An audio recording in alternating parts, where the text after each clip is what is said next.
So hello guys, जैसे मैंने आपको मेरे इंट्रोडक्शन वीडियो में बताया था कि मैं आपको नेक्स्ट वीडियो में about the tools, about equipments, कैसे हम कुछ कोई भी फॉल्ट को चेक करते हैं। इलेक्ट्रिकल इंजीनियर क्या क्या हमारे लिए इंपॉर्टेंट टूल्स हैं जो हमें इंडस्ट्री लाइन में यूज़ करना पड़ता है, उसके बारे में मैं आपको इस बार जानकारी दूंगा। हमारा मेन फोकस तो अबाउट मल्टीमीटर्स रहेगा, बट मैं आपको बेसिक टूल्स के बारे में बता देता हूँ। जैसे कि हम मोस्टली एक इलेक्ट्रिकल फील्ड से बिलोंग करने वाला इंसान, मोस्टली सबसे मेन अगर कोई चीज़ होता है तो हमारे लिए सबसे मेन चीज़ होता है in electrical backgrounds: multimeter, tester, plier, the ratchet set, cutter, and in some extent some soldering and soldering tools is also we can be using, and बहुत सारे various like ये हमारा स्क्रूड्राइवर सेट है वो भी हम यूज़ करते हैं। तो अभी मैं वन बाय वन तो चीज़ें बताऊंगा आपको। टेस्टर तो हम मोस्टली सप्लाई चेक करने के लिए चेक करते हैं, जिसमें सर्किट कंप्लीट करके अपने बॉडी को एज अर्थिंग देके। और फिलहाल मैं आपको मेन फोकस जो हमारा है वो मल्टीमीटर है। तो मैं आपको बता दूं कि ये जो मल्टीमीटर है ये नॉर्मल मल्टीमीटर है और ये हमारा क्लैंप मीटर है। अब इन दोनों में क्या डिफरेंस है वो भी बता देता हूँ।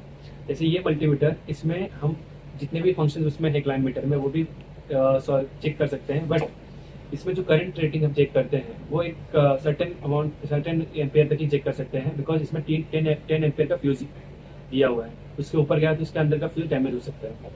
और ये जो मल्टीमीटर है जो हाई करंट के लिए भी यूज़ कर सकते हैं। इसमें डायरेक्टली एक इनबिल्ट सिटी करंट ट्रांसफार्मर, जिससे हम डायरेक्टली विदाउट सर्किट ब्रेक किए हुए हम करंट को चेक कर सकते हैं इसके अंदर पास करके, वो वायर को इसके अंदर जो लाइव वायर है इसके अंदर पास करके। अब इसमें क्या है कि हम सर्किट को ब्रेक करना पड़ता है अगर करंट चेक करना हो तो, बिकॉज हम इसके थ्रू जो ये कॉमन वायर है उसको एक में रख के, जो दूसरा रेड वायर है वो फ्यूज के वायर में डाल के हमें इसके थ्रू कोई भी एक सर्किट जो हमारा केबल है उसके सर्किट को हम पहले ब्रेक करते हैं और ब्रेक करके इसके थ्रू पास करके सप्लाई इस एक एंड में सप्लाई देते हैं, जिसके अंदर से करंट पास होता है और वो करंट इजी मेजर करता है ये मल्टीमीटर। सो ये दो डिफरेंस है इन दोनों में। बाकी इन दोनों में बाकी सेम फंक्शंस हैं।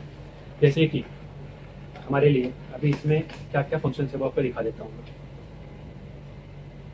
दोनों में हमारा मेन फंक्शन होता है कभी भी कि ये वोल्टेज, हम एसी वोल्टेज चेक करते हैं इससे, डीसी वोल्टेज चेक करते हैं, मिली वोल्ट में चेक करते हैं एसी और डीसी। ये ओम है रेजिस्टेंस का वैल्यू।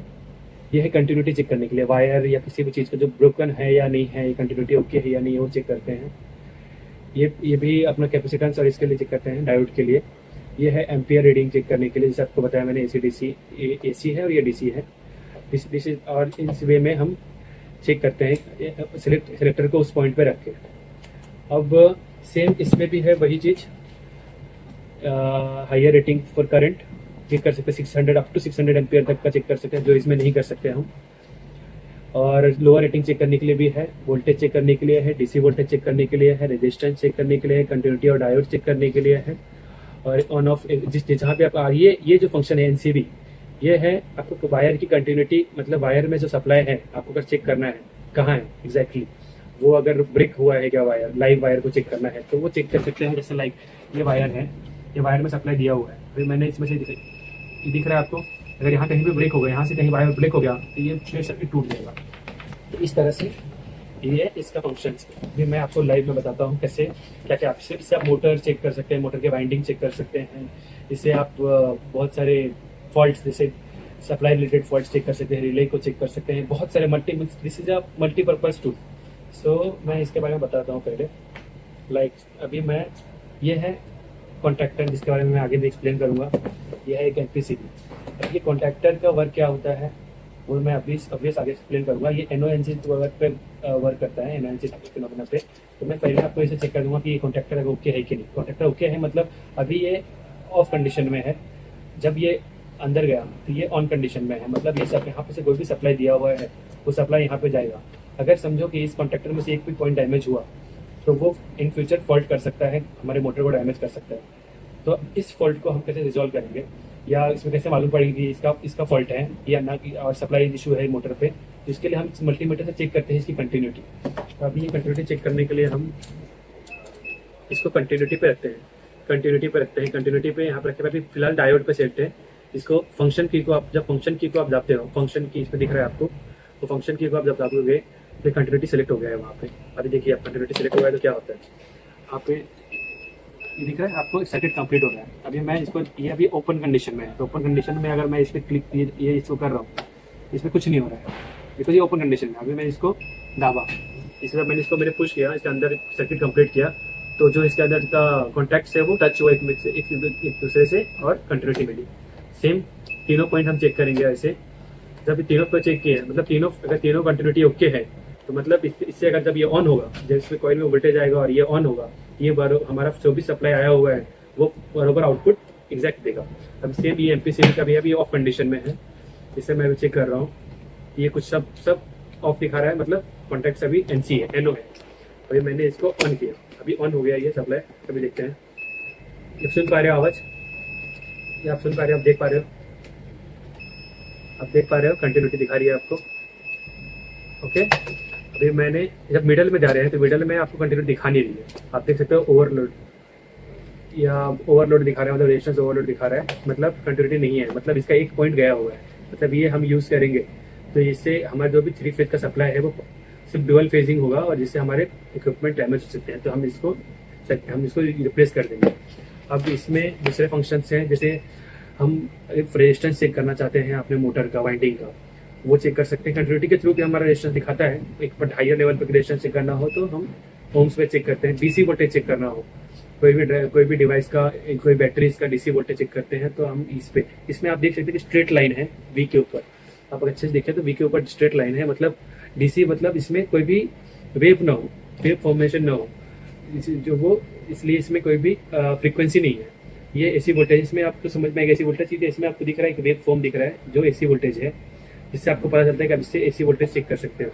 ये लोअर करंट एम्पियर चेक करने के लिए, ये हायर करंट एम्पियर चेक करने के लिए।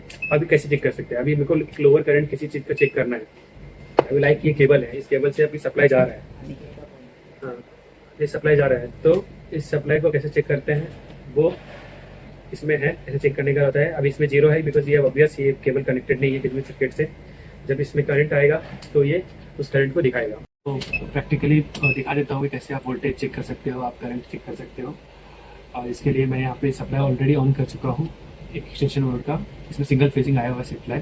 अभी मैंने इसको V पे रखा है जिसपे वेव फॉर्म दिया हुआ है, मतलब AC पे रखा हुआ है मैंने। अब AC वोल्टेज हम चेक कर लेते हैं, देखते हैं कितना दिखाता है। ठीक है, 230 वोल्ट दिखा रहा है हमें। सो मतलब अभी इसका वोल्टेज बराबर है, न्यूट्रल और फेज दोनों आया हुआ है इस बोर्ड में। अभी आपको मैं दिखाता हूँ कि आपको क्या करंट लेना है इसमें, तो कैसे आप करंट लोगे। पहले तो आप करंट लेते समय इसको बाहर निकाल दोगे ड्रॉप को, और अभी समझिए इसका करंट लेना है मुझे। आप देख सकते हो कि मैंने ये वायर क्यों लगाया, बताता हूँ मैं आपको।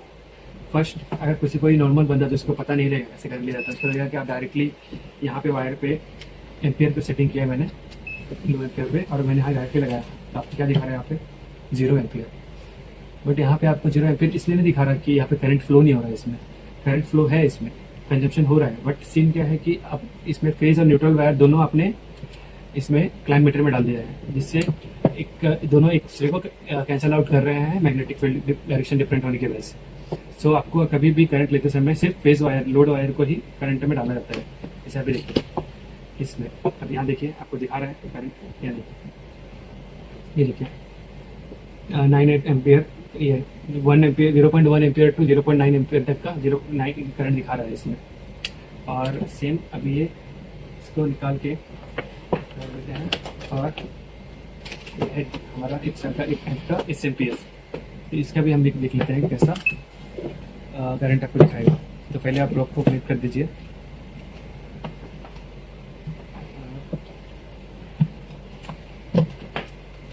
और देखिए इसमें ऑलरेडी लाइन एंड न्यूट्रल में हमने सिंगल फेजिंग दिया हुआ है। इसने कन्वर्ट करके 24 वोल्ट आउटपुट DC आउटपुट दिखाया हुआ है। तो हम चेक करते हैं DC हुआ है कि नहीं कन्वर्ट। पहले हम DC पे वोल्टेज पे रखते हैं। DC वोल्टेज आप देख सकते हो स्ट्रेट लाइन पे है, DC वोल्टेज चेक कर रहे हैं, यस ठीक कीजिए 24.1 वोल्ट, 24 वोल्ट बराबर हमें दिख रहा है, DC वोल्टेज मिल रहा है। सो इस तरह से आप वोल्टेज और करंट चेक कर सकते हैं। सो आगे मैं इसका कंटिन्यू आपको आगे और भी डेमो रहेगा उसमें भी बता दूंगा। Thank you so much.